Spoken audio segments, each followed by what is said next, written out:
Assalamualaikum warahmatullahi wabarakatuh. Ya, saya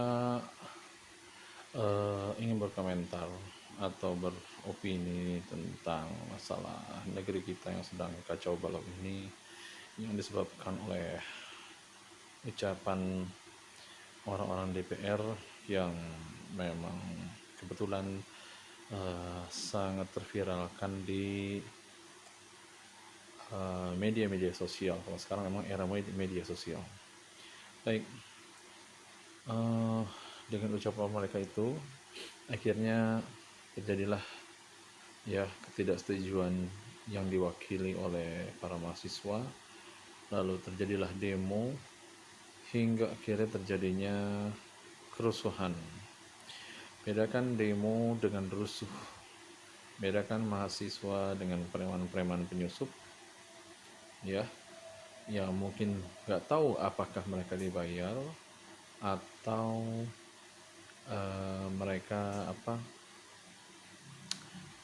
bergerak sendiri karena cemburu sosial dengan keadaan hidupnya akibat yang sangat disombong-sombongkan kekayaan para anggota DPR yang kebetulan dulunya adalah artis.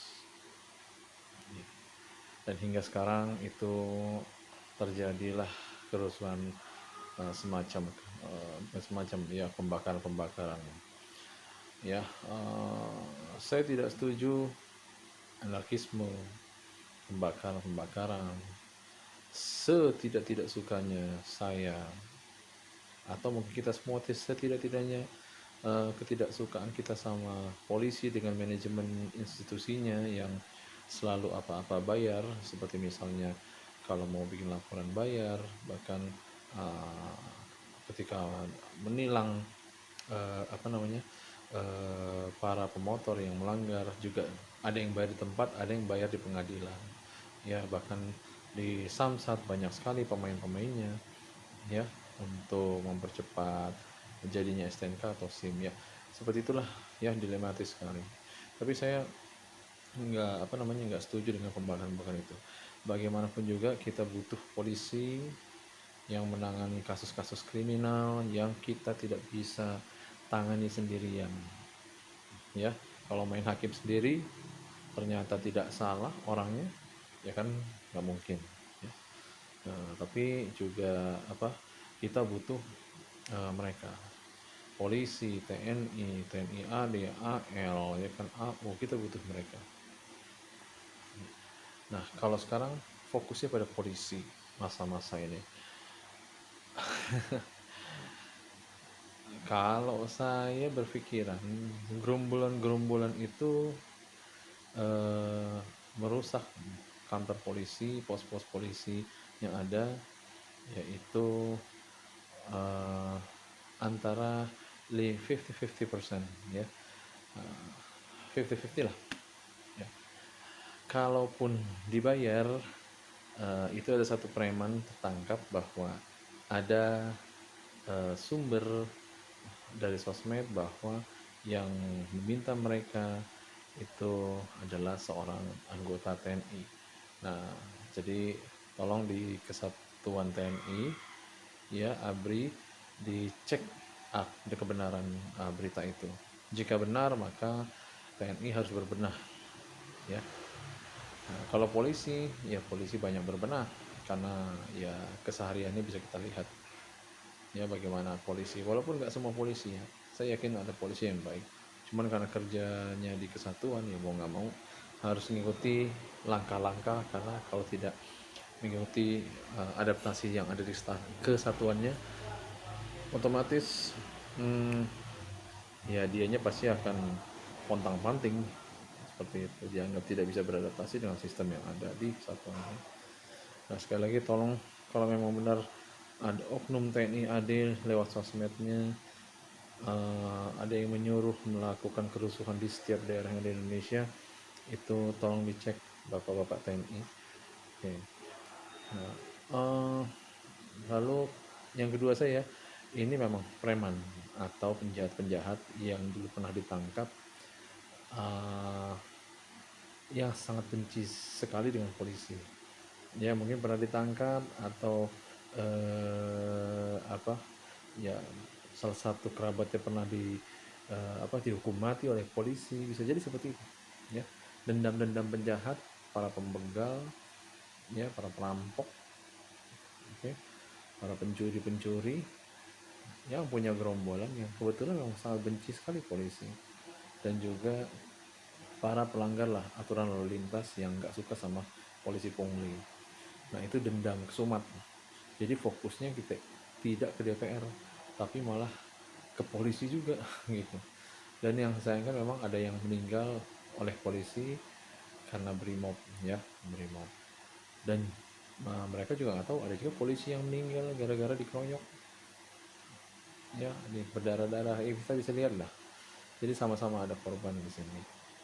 Nah untuk itu ya, sekali lagi mohon dicek kebenaran berita ini,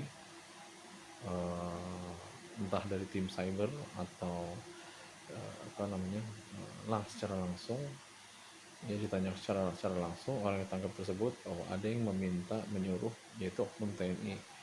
Adik saya nggak tahu ketangkap di mana itu, yang jelas begitulah ngomongnya. Oke.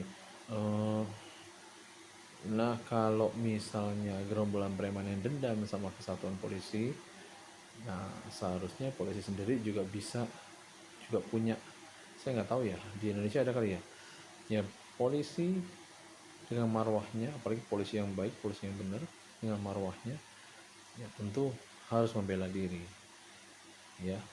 Kalau memang perlu senjata tajam, senjata tajam ya. Kenapa?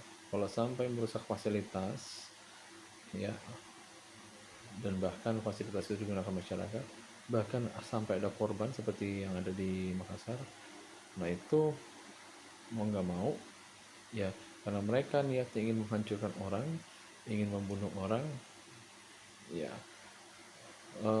karena penjara terlalu penuh ya, cocoknya memang sih ya ditembak mati di tempat gitu. Kenapa? Karena gerombolan-gerombolan itu juga nggak cuma merusak kantor polisi pada akhirnya, tapi ada niat untuk merusak semuanya, entah ruko-ruko UMKM ya kan. Dan mereka bergeraknya malam. Sekarang mungkin aman siang, tapi kalau malam belum tentu mereka akan bergerak lagi, entah sampai kapan. Jelas polisi, TNI AD bersatu untuk melawan premanisme ini. Saya nggak bilang demo ini premanisme, penjahat, gerombolan perampok ya, siap-siap menghancurkan apapun, fasilitas apapun. Bahkan ini baru rumah pejabat aja, yang mungkin mereka merasa bahwa wah nyata bisa juga masuk pejabat dengan cara masuk rumah pejabat dan menjarah barang-barang mereka dengan cara seperti ini ya. Ini baru beberapa aja yang tok-tok yang viral-viral itu ya, apa namanya, saya juga agak-agak setengah-setengah ya, ya mungkin karena cemburu sosial atau pernyataan mereka atau aksi mereka yang joget-joget itu. Tapi kalau yang menjarah gitu memang dari awalnya nggak hanya cemburu sosial, tapi ingin melakukan seperti itu kepada orang tertentu, dan akhirnya dengan bergerombol bisa melakukannya. Ini baru rumah pejabat. Bisa jadi dengan pembiaran seperti ini, apalagi rumah Ibu Sri Mulyani ya, ya kita nggak suka dengan cara dia ya, tetapi yang jadi pertanyaan adalah kenapa TNI yang menjaga rumah Ibu Sri itu membiarkan massa masuk, nggak ada pengorbanan sama sekali, tapi welcome. Nah, jadi pertanyaan kan, nah ini yang jadi titik tanya buat saya. Ada yang ketangkap dan menyatakan meminta TNI, oke. Lalu kemudian rumah para pejabat sudah dijaga TNI, tapi TNI-nya membiarkan legowo. Minimal ada perlawanan lah ya. Kalaupun misalnya harus mati ya resiko ya sebagai prajurit seperti itu ya.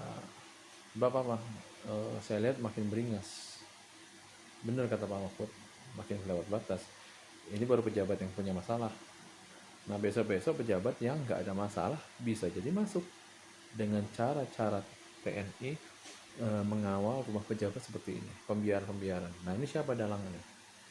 Ya kayaknya ada yang nggak suka dengan entah nggak suka sama Gibrannya atau Pak Prabowo. Walaupun saya juga nggak suka Pak Prabowo sama Gibran, ya tetapi kalau cara seperti ini, ya apa namanya, saya nggak support juga. Ini pembiaran ini. Ya, ini baru gerombolan preman yang dibiarkan.